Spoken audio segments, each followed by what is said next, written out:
Good morning. It's Viewpoint without the view so far this morning. We're viewing two empty chairs, as a matter of fact. Well, the poor guys are lost. We are going to have with us Bill Overton and Norm Newhouse if we can get them across the track somehow. Somewhere along the line, they're trying to find the right kind of a crossing to get here. It's Lawndale, fellas, just short of the tap there. You all know where that tap is, Lawndale. You'll get your way up there. Well, it's another rainy morning in Logan County. Golly, my farm friends, your farm friends, everybody's farm friends are beginning to fret a little bit now. A little tough to get in there. Well, and the forecast doesn't look too hot either. No. Having taken the scenic route to get here, we did pass many a field, I dare say. Mm-hmm. Yeah. And, boy, I tell you, they got ponds out there. Scenic route. You know, at this age, I've been on most of the roads in the county. Well, yeah. And yesterday, as I said to Mr. Ashton, his lovely bride, when they were taking their walk yesterday, I had my great-granddaughter up in Atlanta, decided to not go home the regular way. I just come home somehow by way of Nicholson Road. I'd get there. So I took the southernmost road out of Atlanta past the Brant Farm Complex there and started working my way west. And ended up finally on a little old gravel road that went for quite a while. I got off the main road, able to see the flora and the fauna, jumped a bunch of deer coming out of the creek bank and so forth. Anyway, it was kind of an interesting drive.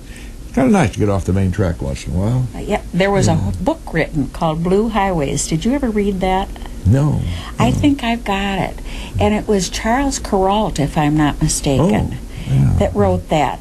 And it was about if you don't take the main highways, but rather the blue highways on the map, you can see a lot more scenery. Well, I know coming back from Arizona a year ago, we got off the main drag and just came back off the two-lane highways. It worked out very well. Mm-hmm. We're going to bring Norm and Bill in. As soon as they can get in, we'll have the mounted police usher them into the stadium here.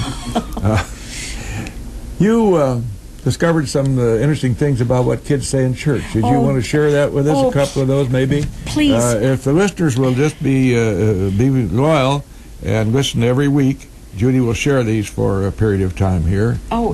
They're just hilarious, and I know everybody who's ever had a young child in church has experienced something not unlike this. This is from Bill's friend Lois Harvey. She lives up to Wisconsin. Bill across Wisconsin. Yes. And this is about a little boy who was in a relative's wedding. As he was coming down the aisle, he'd take 2 steps, stop, and turn to the crowd. While facing the crowd, he'd put his hands up like claws and roar.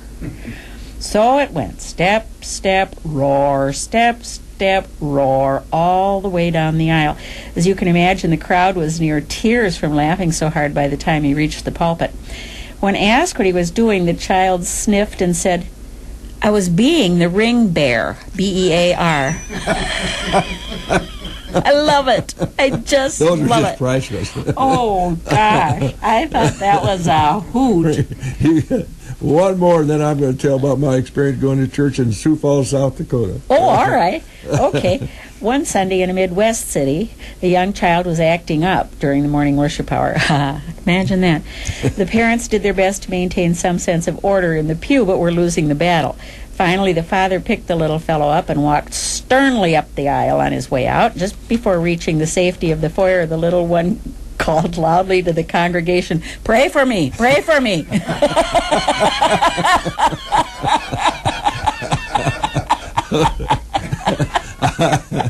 Those are priceless. They're just priceless. Oh, dear. There's no way you can top any of those. Oh, gosh. I had a personal experience one time. I was dating a young lady when I was in the Air Corps up at the school in Sioux Falls, South Dakota, in communications training. And this young lady and folks were very nice to us. Say, one of the situations you go to the USO type and they have dances on Saturday night, etc., etc. And she was kind enough to ask me to come in and go to have dinner with them on Sunday and go to church with them. And there was a big Roman Catholic cathedral there in Sioux Falls. And this youngster being very restive down front and just a few pews in front of us. And so the mother just apparently to do something to distract the boy or the girl, I forgot now, and gave him the rosary to play with. And the next thing I know, the youngster is swinging that rosary around and says, "Hang on, Jesus, I'll take you for a ride." Broke up the whole church, I might add. Oh, of course. Well, listen, we have to start with kudos. We always try to start with kudos on Viewpoint. Number one, they're going to have a reading program for youngsters at Lincoln College this Saturday from ages 3 up. I don't know the details on that. I would urge the listeners, if they have children, grandchildren, to look at the Courier and see the details, get the dates on that.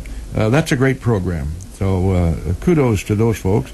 Obviously, we were going to make a kudo to the food pantry for all that they do, and they do a significant amount of work there. We have a lot of volunteers, as we'll try to hopefully find out if the boys haven't fallen over the bridge in the creek somewhere along the line.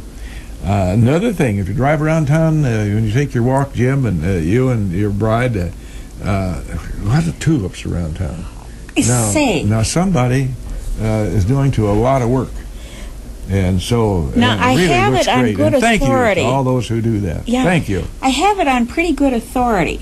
I shouldn't say this because I really didn't hear it firsthand, but at any rate, that it was a gal who worked at the city hall who got this idea and collected money for it to plant all of these. Do you believe that? Well, yes, I can believe that. Must but be the point true, of then. it is that notwithstanding the finance of it, somebody had to get on their hands and knees and plant those bulbs. You bet your and, life. And they're all over town, and that really looks neat. So. Oh, and then speaking, of course, of Norman Newhouse, who's lost and gone forever, apparently. We might send an APB out on him. Yeah, he and Troy Hanger, two of our neighbors, maintain that boulevard on Lincoln Avenue that's between their homes. And they do such a beautiful job. And Troy was out there on his hands and knees the other day planting a lot of hosta. Yes, it's going to look really nice. And his little corner. Well, he and Norm have really done a lot there in that boulevard. So thanks to them. Oh, by the way, speaking of the boulevard, yesterday I was walking a certain dog by the name of Murphy. Belongs to Mrs. Busby. Everybody knows that. And we bumped Murphy doesn't know that, I bumped however. into some of our youngsters from Lincoln College. I was just taking a walk around the neighborhood. And so I recognized one of them, and she's the one who had said to me that there were too many rules at school. And I said, well, somebody's doing something right then. Well, welcome to the real world. I recognized her, and I said, well, have you changed your mind? You coming back? No, I said, yeah, I know there's too many rules. And she said, how do you know that? And I said, you told me so about 3 weeks ago. And then, oh, she said, now I know who you are. So I told our administration the minute I saw him, I said, you're doing something right.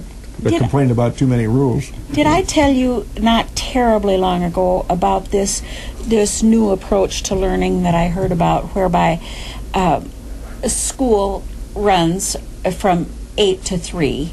However, if 8 o'clock is not convenient for the students, they can come when they get up.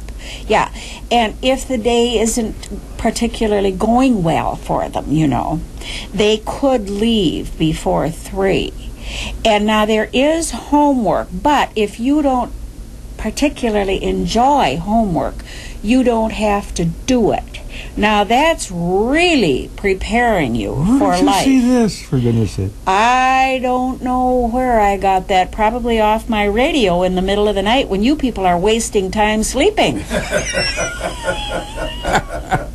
Well, as you call me, I toss and turn a lot. You could have told me to tune in the same program. Well, yeah, but man alive, I can't believe that. Where do they get these ideas? Holy Friday. Gone absolutely crazy. There's no question about that. I had to dig in here to my little attaché case, or whatever you call this here. I had stuck in here for a program for later. We're going to have that Relay for Life. It's going to be way ahead in June, but I wanted to mention that, kind of get ready for that. That's a really important thing, and we'll be talking about that, but let's don't bypass that time when it comes, mid-June. Hopefully I'll be trying to play a game of golf by mid-June if it dries up somewhere along the line. I don't know. You maybe be scuba diving yeah. if this weather forecast doesn't change a little bit. Oh yes, and we're going to have the chamber starting what, fifth? I believe the fifth session for the Leadership Academy. Yes, they are. Yeah. Well, that's a neat program. There's a lot of people there who volunteer, and again, volunteerism in the community, and they. This is Volunteer Week. Oh, is it? Yes, it is. I think it is. Because well, maybe Norm and Bill didn't volunteer to come up here. Maybe that's what happened. Because Monday, out at the Legion, the volunteer services at the hospital had their volunteer luncheon for all the people that volunteer for us there. And many of those, by the way, say, now don't schedule me on this date or that date because I work at the food pantry. So lots of those people work there as well. Well, maybe that's what Norm and Bill are doing. They're filing the Wheaties boxes shelves. away. Yeah. Yes, right. The workforce reading program too. I read in the paper about that. Now, I made a note about that. And are you aware of that workforce reading program, James? It has to do with more training, and again, it's in a small community. That's a big thing. So want to be sure and mention more that. Training for whom? For people in the workforce. I know now it's for youngsters. It's not a job fair. It's as I remember the article now, it's a discussion of how to prepare yourself as you seek jobs and seek interviews and so forth, and how to go about this business of locating gainful employment. So, which in this day and age takes some pretty hefty tricks, I think. I happen to think, just to ask you if you had any golf stories, and you didn't have any golf stories again, but I happen to have some. Oh, good. Yeah, right. Lucky for me. The guy calls the golf course, and he says, the golf course, may I help you? The guy says, yes, I'd like to get a tee time between 12 and noon. And the staff on the caller says, between 12 and noon? The guy says, yes. And the staff says, well, we'll try to squeeze you in.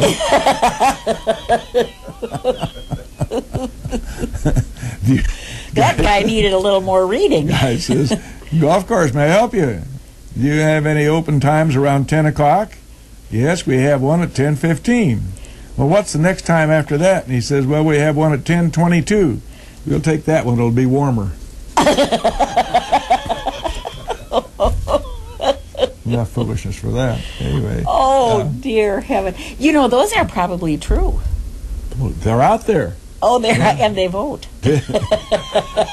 I think we'd be surprised at the calls, Jim Ash and Jeff Field here at WLCN. What we call stupid calls. Well, they're out there. But the redeeming thing about stupid is that there's no such thing as a stupid question. No, that's true. So we're at the right end of the spectrum here, because we just have to have questions. We don't have to have answers. Well, as her daughter Sin says, you can't fix stupid. No. There's something to be said for that. Stupid's forever. The fact that our guests are wandering around in the county, or maybe they had a mental block and the clock didn't go off. I do think we should maybe see if the sheriff could find them somewhere wandering around out there and conduct them in. It's almost time to send out the Marines. Yeah, you just get so worried. Well, in the meantime, we'll take a commercial break, and that'll give them time to swim across the creek.